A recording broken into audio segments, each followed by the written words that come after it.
don't know what to do. You are the one who guides me, who leads me into every truth. You are my counselor, my best friend. Holy Spirit, you know what each one of us needs. You study and search everyone's hearts. The way you teach us, nobody can teach us. The way you reveal to us the secrets, the hidden mysteries, nobody can reveal to us. Today I ask you in this session, teach me as well, Lord. Take complete authority of this entire session.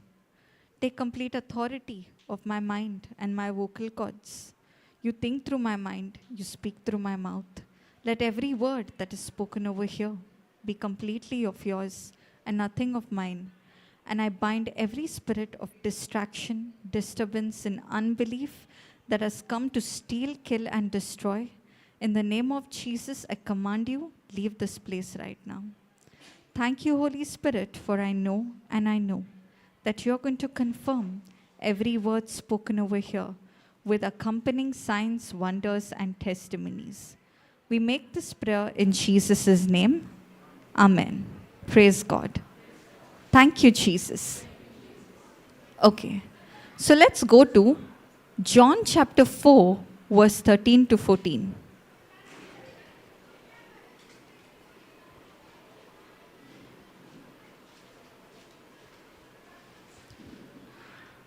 Okay, so this is talking about the incident in Samaria, Jesus and the Samaritan woman. We are not going to go in the details of the whole thing, so I thought I will give you a little bit of background before we begin the scripture.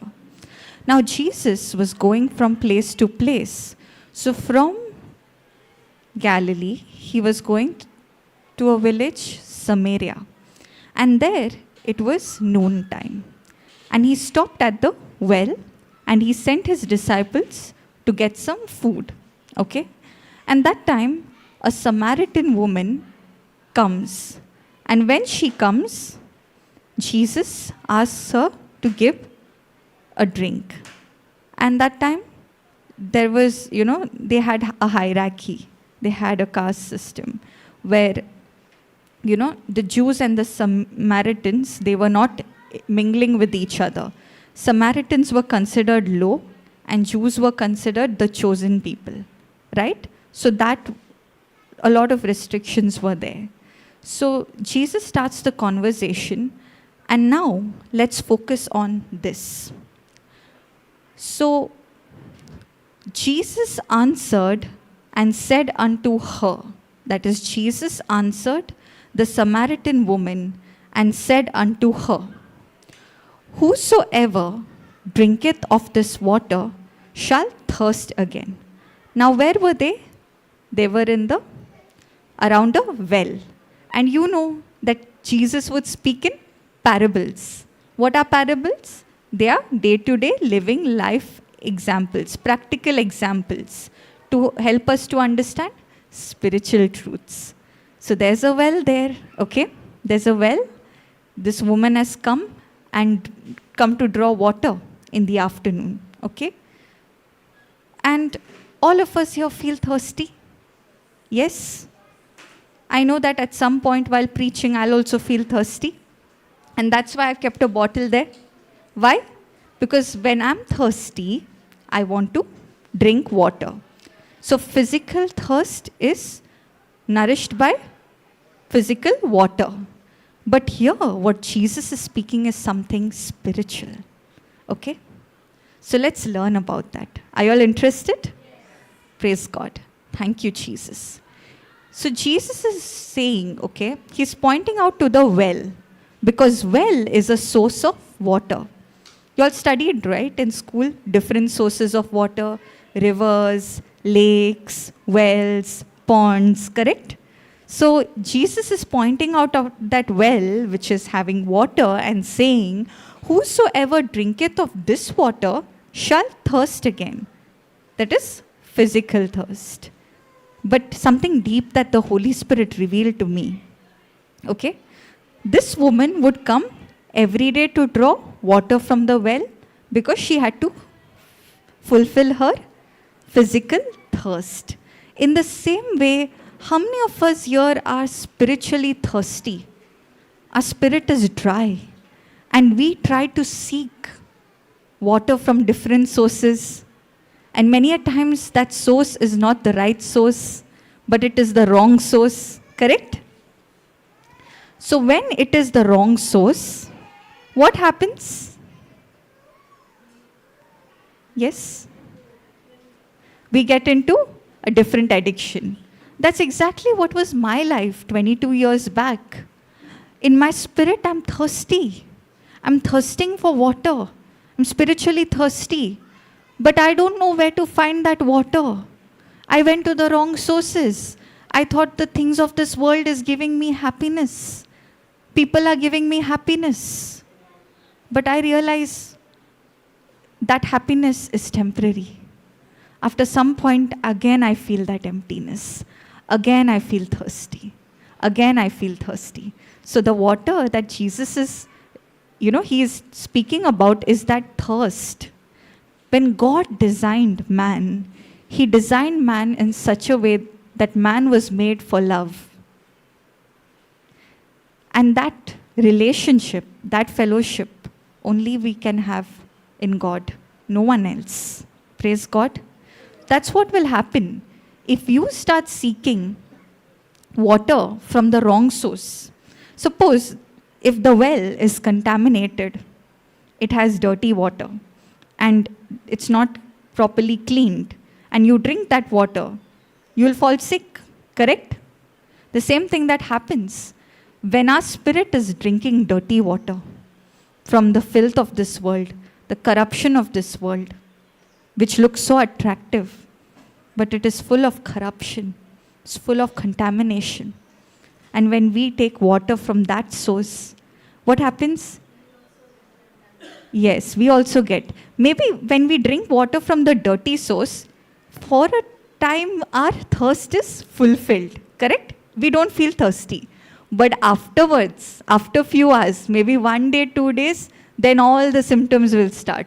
Loose motion will start, this will start, correct?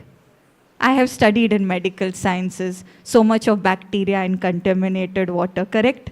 In the same way, the pleasures of this world is filled with corruption. Sin offers you pleasure. There's no doubt about it. But that pleasure is temporary. After you take that pleasure in, then the after effects, the side effects start, correct? And then you start feeling sick in your spirit. You don't want, what began as pleasure, it becomes torment. Now when the contaminated water that you're drinking, you drank once, now you're suffering. Your stomach is paining, your head is paining, you're feeling weak, you're tired, you want to sleep, your body is paining, correct? In the same way, what starts as pleasure in this world ends up in headache, ends up in torment. Why? Because that is from the kingdom of darkness. Correct? Each one of us here has a void. We have an emptiness. We have a thirst that only God can fulfill. Praise God. Hallelujah. But whosoever drinketh of the water that I shall give him shall never thirst. But the water that I shall give him shall be in him a well of water springing up into everlasting life. See what Jesus is saying is so beautiful. This water, if you drink, you will thirst again. But the water that I give you, and that water, if you drink, you will never thirst. And what is this water? The Holy Spirit. It is the gift of the Holy Spirit. Okay? Imagine, now this woman had to come all the way to draw water from the well. Because she had to draw water from the well, every day she had to come. So in the physical, she's trying to think, okay, if Jesus is going to give me this water and I'm fulfilled, I don't have to come here again and again, correct? But again, Jesus is speaking in parables. What is he saying? The water that I give. He's using Holy Spirit, water as a symbol for Holy Spirit, who would come on the day of Pentecost. This was much before that, right? That person shall never thirst, but the water that I shall give him shall be in him a well of water, springing up into everlasting life. So when you yourself are filled, will you go in search of more water? No. You're no longer thirsty. Now you will become a source where you will start filling people who are thirsty. Correct? This is exactly what the Lord taught me. All these years of my life, I was so thirsty. And I was trying to fulfill that thirst in the wrong places. And that's why I was so frustrated. But the day I got this water that Jesus is talking about, the day I got born again, okay, what happened? My thirst fulfilled, and I became a well of water. Hallelujah. And that's what Jesus is telling to each one of you. This water is a gift. Holy Spirit is a gift, freely available to everyone who is ready to receive him. And once he comes in you, you are filled. Nothing missing, nothing lacking, nothing broken in your life. Now you are the well. And now when people who are thirsty in the world, they come across you, now you have to start filling them. Hallelujah. Thank you, Jesus. Now, another thing, okay, Holy Spirit taught me. Any of you here have, been involved in, at least observed how a well is dug? Yes. So, if you want water, okay, deep water, you have to go deep, correct? So, the depth of the well matters for the water to go deep. You all understood this, right? In the same way, the more you and I dig deeper and deeper into the Word of God, the water that is hidden inside is coming up. And once it comes up, just because now you all have seen a well here outside, there is water there. Now just because there is water there, is it going to come automatically like some magic? No. You have to take a bucket, you have to lower it down, and you have to draw it. Everything is given to each one of us in our spirit. Everything is given to each one of us in our spirit. The more and more deeper we dig in, Holy Spirit fills us. And that we have to draw it out of our spirit into the natural world. Hallelujah. Thank you, Jesus. And when I say everything, means everything. It is healing. It is prosperity. Everything. Should I show you where it is? Let's go to 2 Peter 1 verse 3.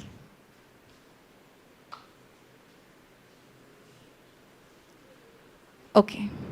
According to his divine power hath given unto us all things that pertain to life and godliness.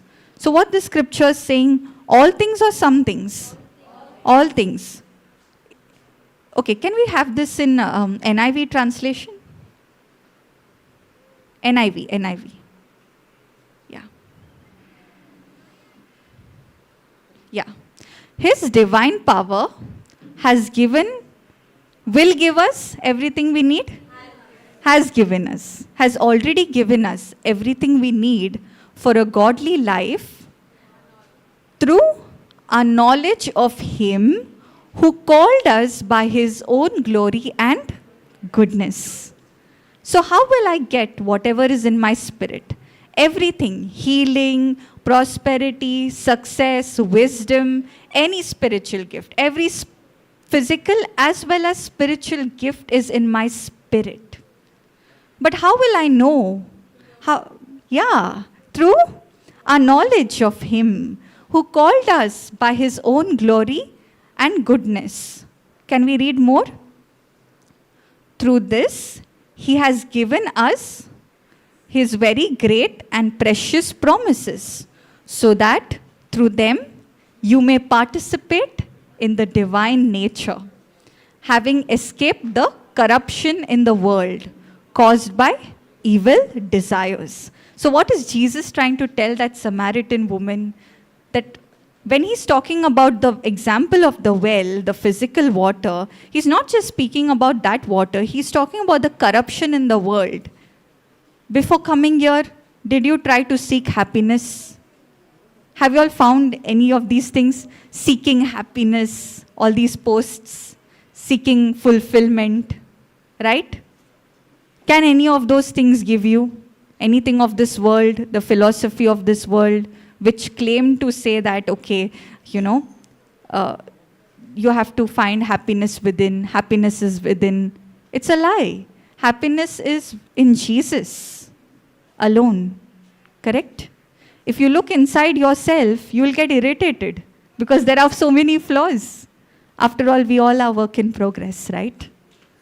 But when we realize what God has given us through the knowledge of Him, and what is the Bible filled with? Great and precious promises. So we become a partaker. We participate in the divine nature, in whatever God has given us, correct? So that we can get everything that He had planned for us right from the time of creation, and thus escape the corruption in the world caused by evil desires. In Genesis chapter 1 verse 26, God created us in His image and likeness, and He gave us dominion. He gave us authority over everything of creation. And today also you and I have that authority in Jesus. But what happened at the time of creation? They were deceived by the lies of Satan, and they disobeyed God, and they lost that authority. And because they lost that authority was stolen by Satan. And now whatever you see around this world, sickness, love became lust, everything, there's corruption. To understand corruption, you know what is adulteration of food? You would have studied, right? Adding water to milk, diluting milk, then the milk taste doesn't remain the same, correct? That is corruption. In the same way, in the world, if you see, I don't have to elaborate much on it, but you all can see a lot of corruption, correct? That came because Adam and Eve opened a door for that lie, for that sin, the law of sin and death to get activated. And that's why you see sickness. Sickness is not from God. Poverty is not from God. Curse is not from God. These are all the manifestations of sin, the law of sin and death that God activated. But all of us here, we are born again in the Spirit. Yes, and because we are born again in the Spirit, what has happened? Now, through the knowledge, we have everything available in our spirit. But just because it's in the Spirit, just because God has promised it, are we going to just receive it just like that? No. We have to labor for it. Correct? Can we go to Ephesians chapter 2 verse 8?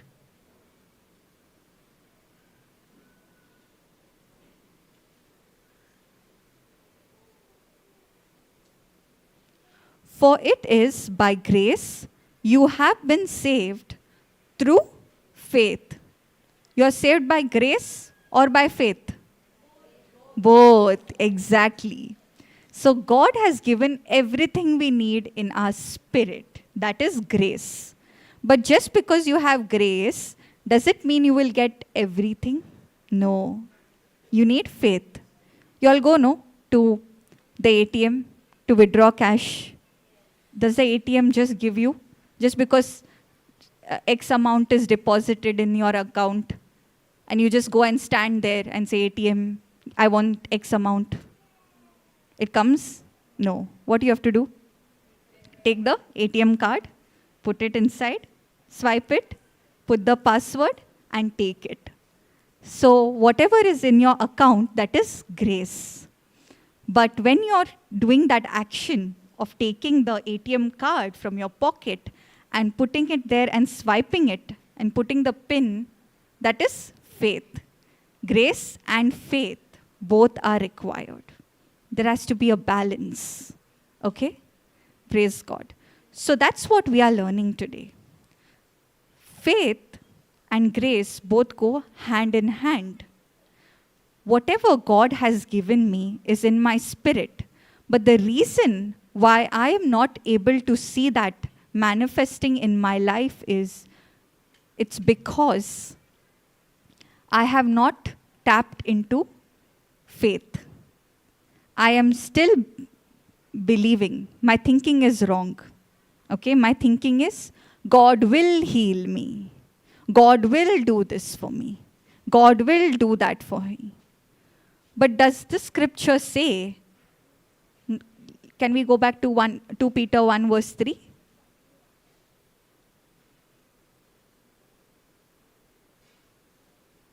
Does the scripture say his divine power will give us everything we need? Has given us.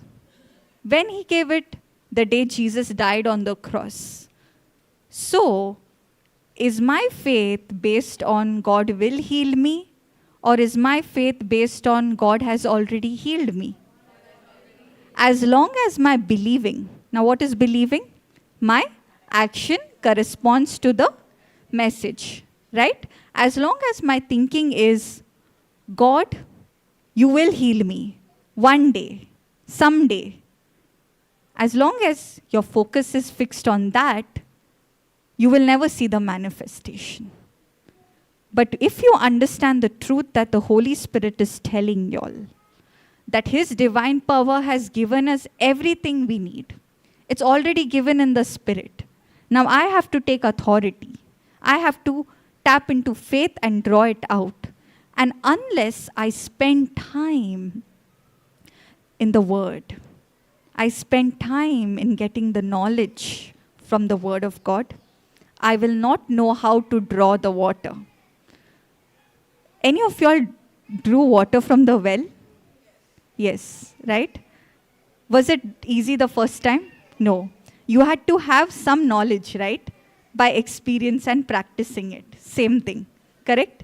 Without spending time in the Word, how can you expect that you will tap into the supernatural, correct?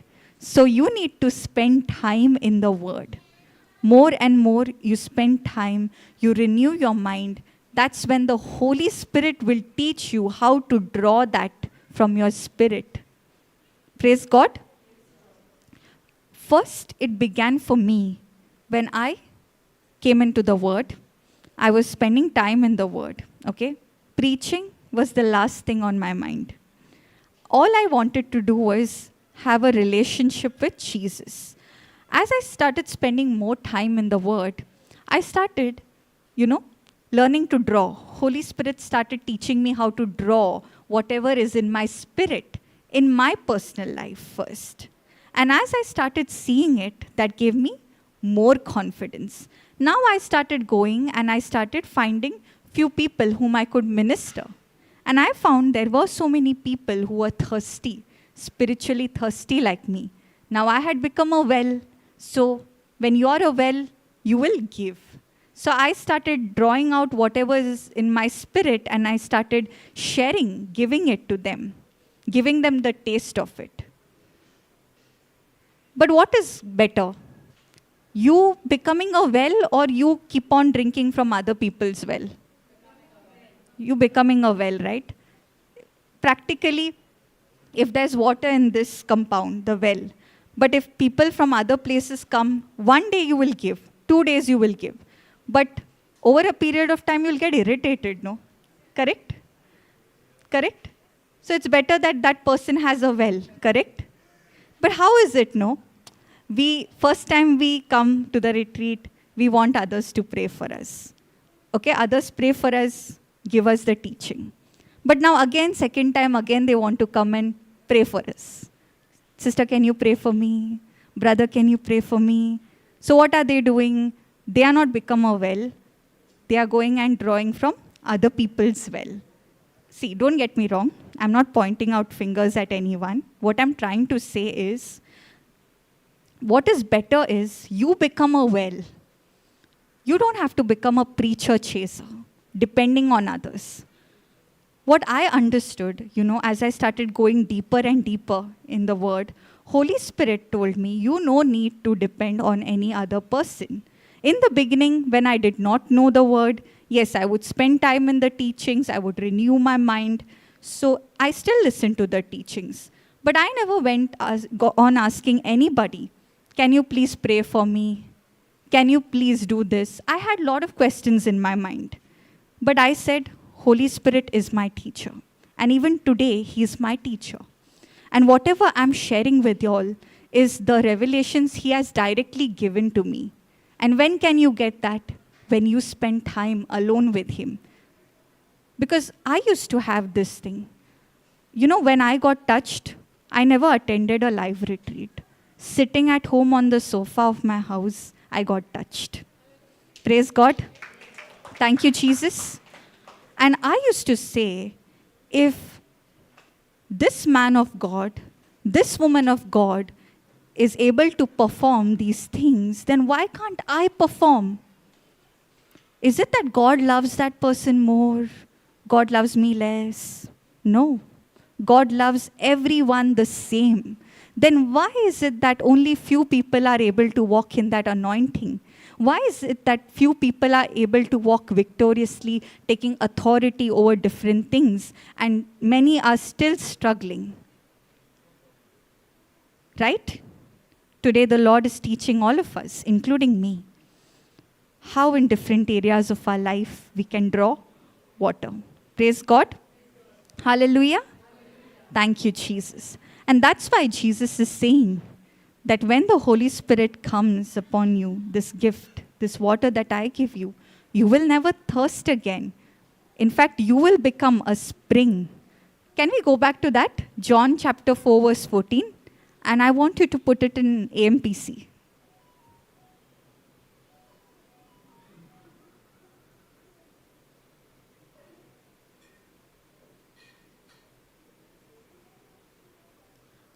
AMPC.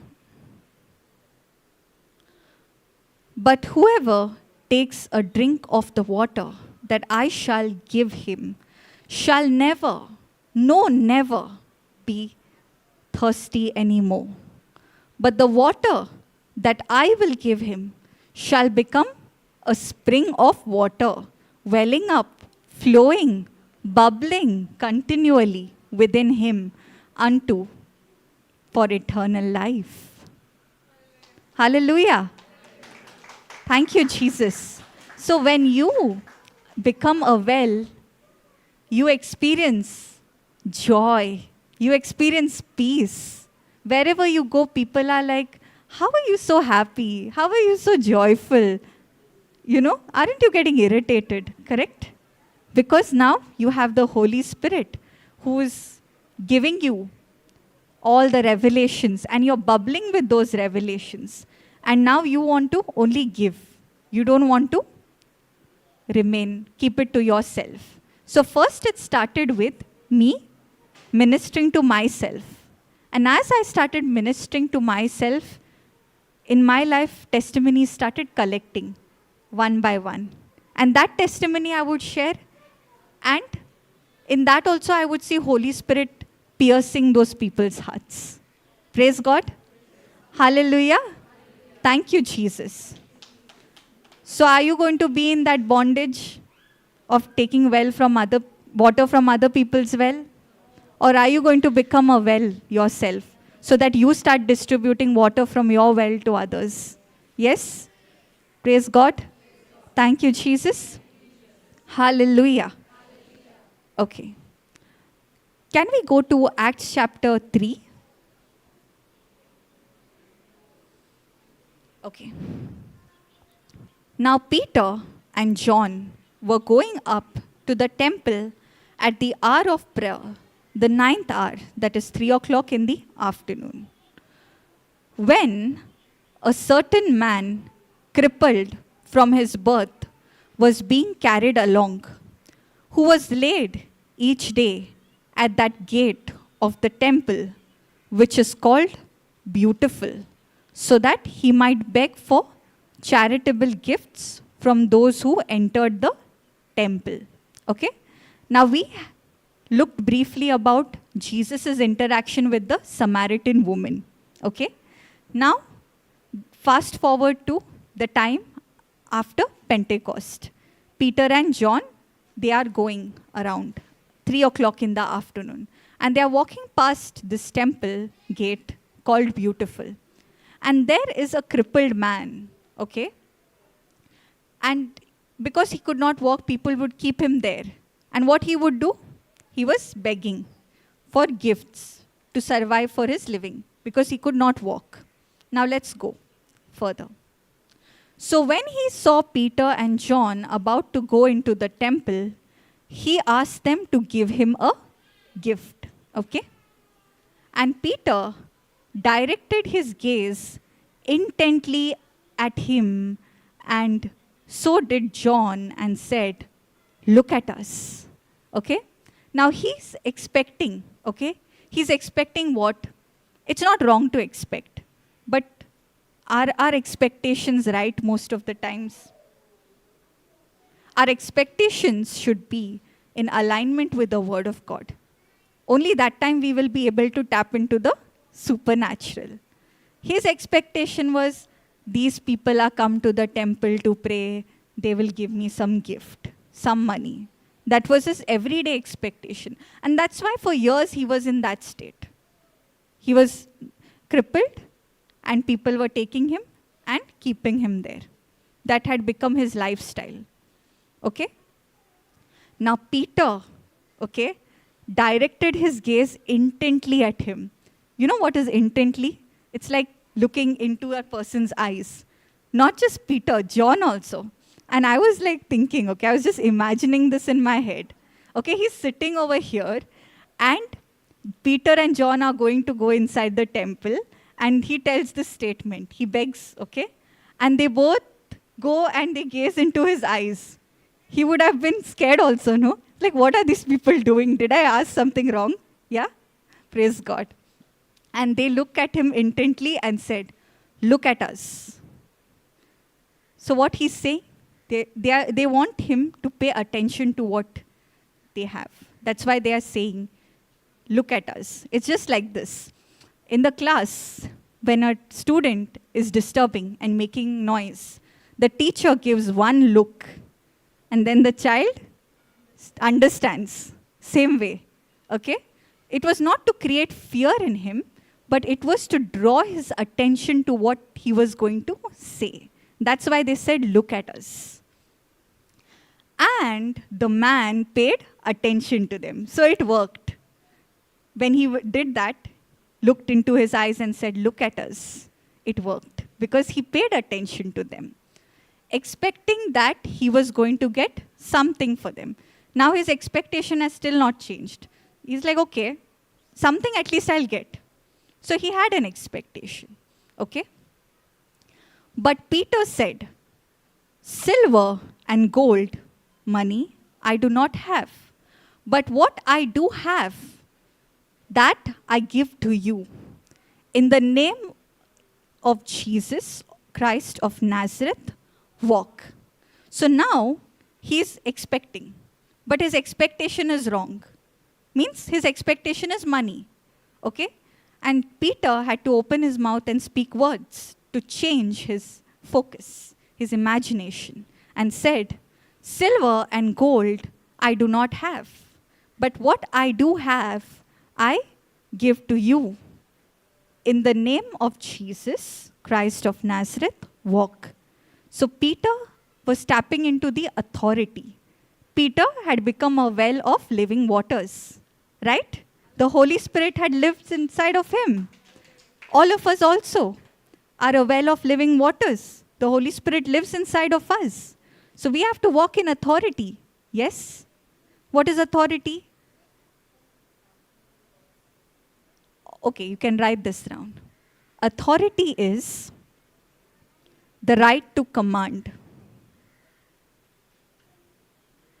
Authority is the right to command. Another definition for this is authorization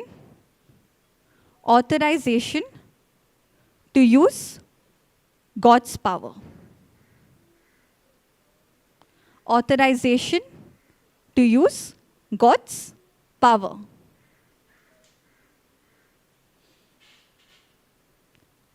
Authority. Okay. Written? Praise God. Thank you, Jesus. Authority is authorization to use whose power? Was it Peter's power? No. It was God's power. And that's why he took authority in the name of Jesus. Before the time of fall, God had given Adam and Eve authority. Okay? They had authority. But because they disobeyed, Satan stole that authority. Correct? And that's how corruption came. But when Jesus came and restored it, we received that authority, but now we have that authority in Jesus.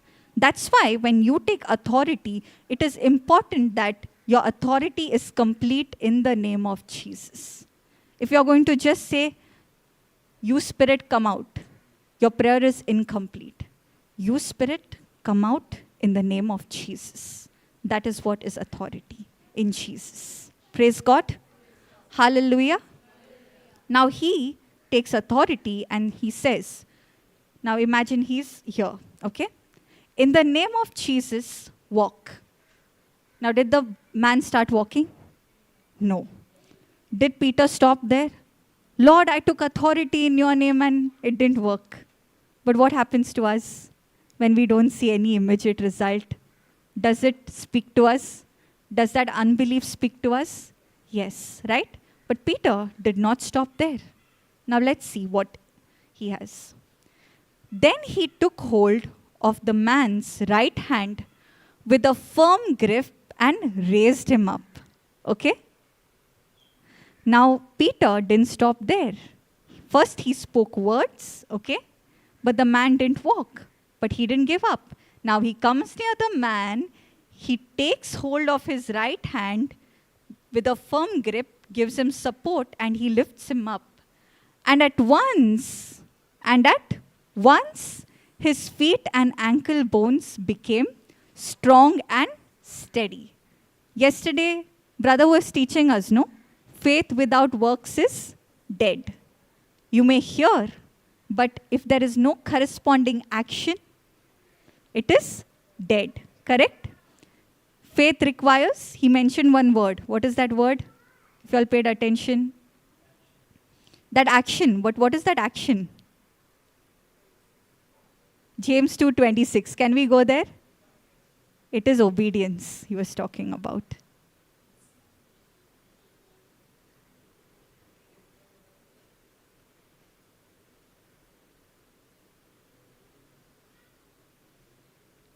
For as the human body, apart from the spirit, is lifeless, so faith, apart from its works of obedience, is also dead. When the word of God is telling me something, giving me instructions, and I'm only hearing it, but I'm not applying it, I'm not taking a corresponding action, that means I'm not obeying God. God will not do what he has told me to do. Correct? If God has given me authority over sickness, is he the one who's got to make me well, or I have to use that authority and see the result? I have to use it. But when I say no, God, you have to do it. What happens? I'm not walking in obedience, right? And that's why, to encourage him, Peter spoke words, and he completed that faith-filled words with a corresponding action. Because he believed in the authority, in the name of Jesus, that power that was given within him, he was drawing it out. We started with learning to draw out the water from the well, right? So Peter had everything in the spirit. And what he's doing here, he's drawing it out. First he opened his mouth and he spoke words, took authority. And he completed that authority by completing it with a corresponding action of holding the man, taking a grip and making him walk. And as he lifted him up, his ankles and feet, can we go back there? Acts chapter 3. Yeah.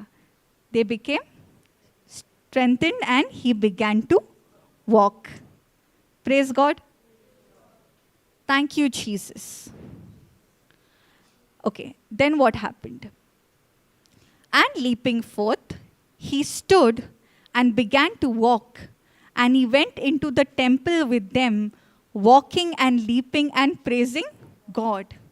So, see, everything went very systematically. I want you all to focus on this. The man was sitting there with expectation for years. But his expectation, his thinking, his imagination was wrong. He had an imagination, I am crippled. I'm going to be like this for the rest of my life. Okay? And I have to live on whatever people give me, that gifts or money or anything. And he was expecting. You need to have expectations because expectation or hope is imagination. It's a breeding ground for miracles. But your expectation has to be right. If your imagination is not in accordance with the word of God, then you can't see a miracle. Praise God. So Peter had to first open his mouth and speak words. He had to change his imagination from, I am crippled, I need to survive on other people's money, to I can walk. I can walk in the name of Jesus. And that's what the Lord is doing. Is your imagination shifting? Yes? Hallelujah. Praise God. So, he changed his imagination and he completed it by giving support to the man. And that is when the man, faith comes by hearing and hearing.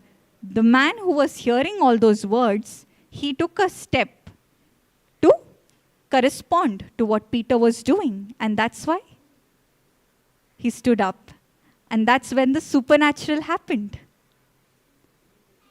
Do we also want to experience the supernatural? Are you going to be the one who is on the receiving end? I want to receive my healing, I'm happy there.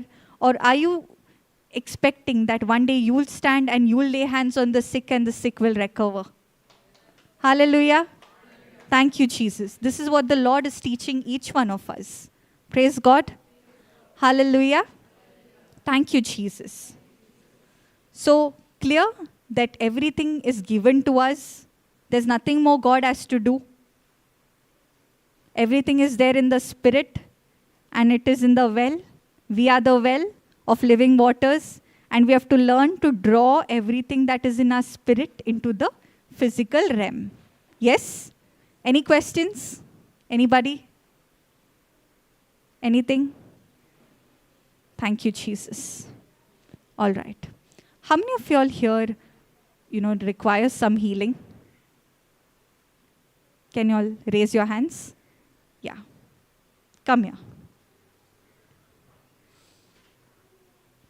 Thank you, Jesus. All of you all, come. Come. Come.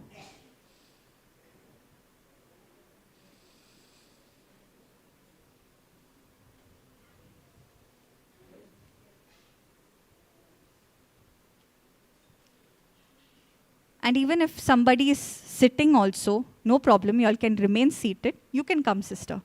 We'll have a demonstration, okay, of the power of God over here.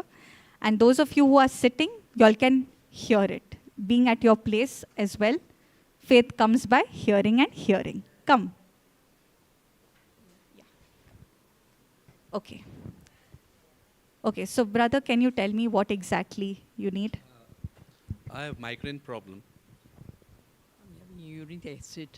Uric acid. And yeah, Getting a back pain all the time and urine infection. it's my back pain. Okay, okay. So now they all have come with expectation. Okay? So I want to ask all of y'all, will God give it to you or he has already healed you? Already healed. Convinced? Or are you just telling convinced, right? Okay. How many of y'all want to be the well who is giving water to them? How many of y'all want to learn? Come. Okay, any three of y'all. Okay? Come, sister, come. Okay. Come, sister. Okay, now what I want you all to do is, you can stand over here. You all three stand there in a line. All of y'all. Okay, 1 second.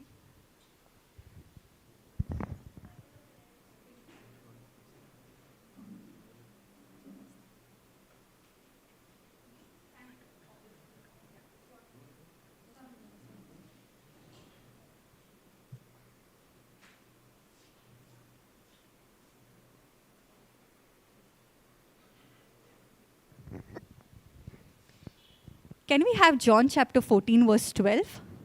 Okay. So all the people who are going to demonstrate the healing power from within them, I want to ask you all a question. Do you believe the power is already in you? Yes? The Holy Spirit is inside of you? You are the well of living waters? Yes. Okay. So I want you all to look at that scripture over there. John chapter 14, verse 12 says, I assure you, most solemnly, I tell you, that if anyone steadfastly believes in me, he will himself be able to do the things that I do. And he will do even greater things than these, because I go to the Father. Who's saying this? Jesus. Verily, verily, whosoever believes in me shall do the things that I have done, and even greater things than these. So that power is inside of you. You are the well. Okay? So I want all of you all to repeat after me. Close your eyes. Okay? Close your eyes. Imagine that you are the well of living waters. Everything is in your spirit. And now is the time for you to draw what Jesus has given you. Say this. Father, in the name of Jesus, using this authority, in the name of Jesus, I speak to the spirit of infirmity operating in this person. I command you, get out of this person's body right now. Right now, there is power flowing from my body into this person's body. There is healing taking place. There's life of Jesus flowing into every part, every organ, every cell of the body. I speak to the cranial bones, the neck, the cervical bones, the spinal cord, the spine, the back, every bone, every muscle, every ligament, in the name of Jesus, be loosed right now. And imagine, as you're, no, don't repeat this. As you're saying this, I want you to imagine there is power flowing from you into them. And those who are at the receiving end, just keep thanking Jesus. Keep thanking and praising God. Right now there's power flowing. Receive it in the name of Jesus. You are receiving from the well of living waters, so that once you have tasted this water, you will never be thirsty again, but you yourself will become the spring of living waters. Thank you, Jesus. I am set free. I am completely healed in your name. Amen. Praise God. Now check. I'm feeling a little bit okay now. Okay, how much is it according to facts? Like out of 10, how much better are you feeling? 6, you're feeling better. 4 is remaining. Now, I'm not happy with this because when my God heals, He heals 100%. Yes? Okay. I want to ask you, okay? Close your eyes, okay? Don't be conscious. Is there anything from the past, any kind of thing you're still holding on to, which you need to release? Okay. We will make a prayer. I'll hold your hand. Okay.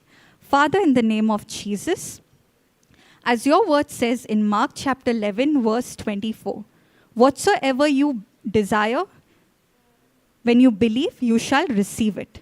And when you stand praying, if you have anything against anyone, forgive that person so that your Father in heaven will forgive you. Brother, I want you to repeat this, okay? Father, I believe that I am already healed in your name. If there is any kind of bitterness, unforgiveness, grudge that I have not let gone of, I make a decision to release it right now in your name.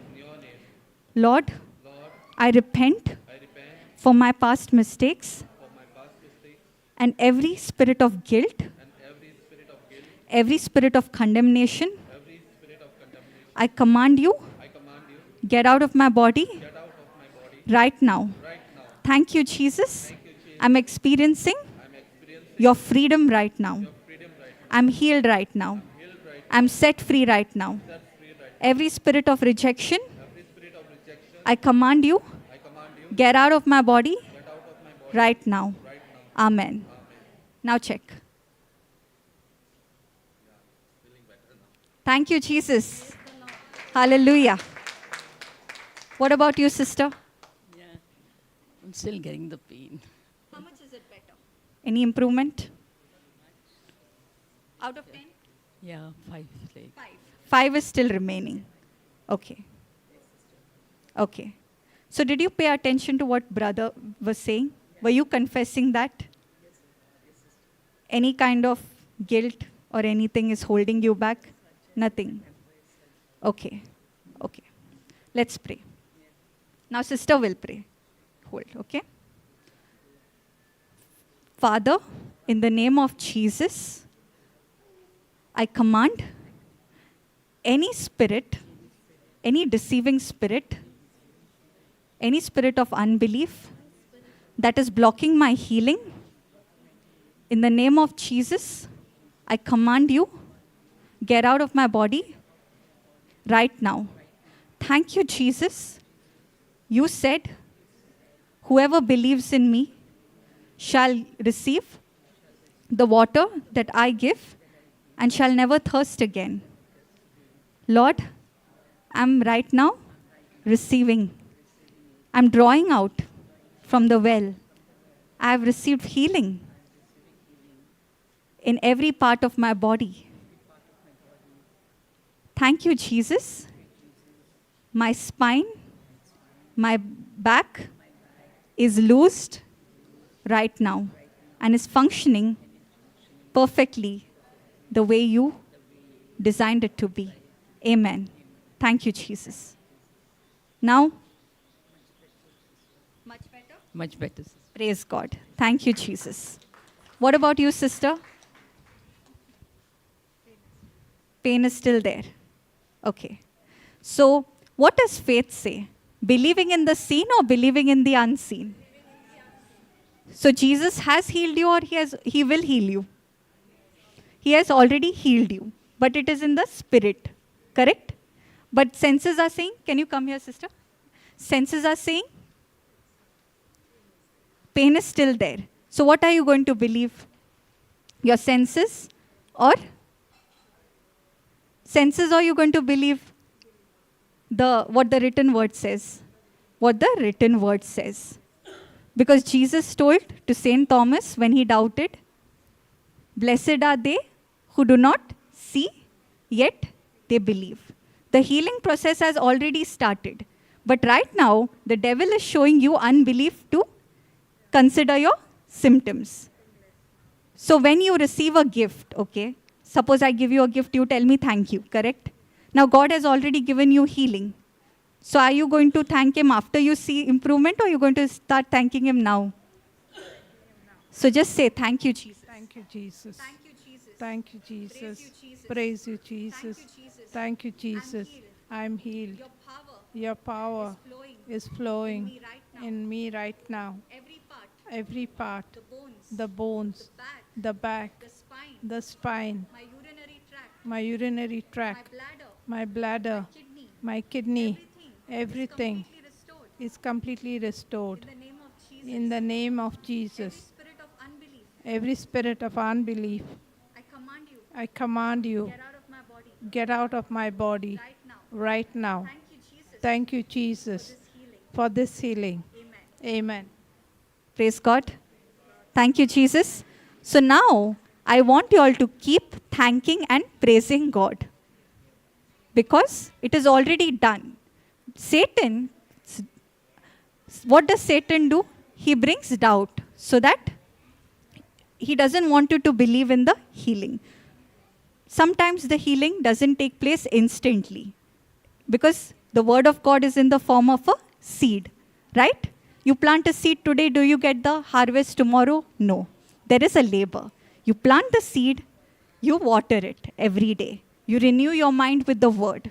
Keep thanking God, keep hearing the word, and when your focus shifts from the healing onto what the written word of God says, you will see it physically. Praise God. Hallelujah. Thank you, Jesus. Praise God. Anybody else? Anything? Thank you, Jesus. Okay. So how was your experience? First time, right? You prayed? Come here. Would you like to share? How did you feel as the well? Did you know that you were a well of living waters? Would you like to share?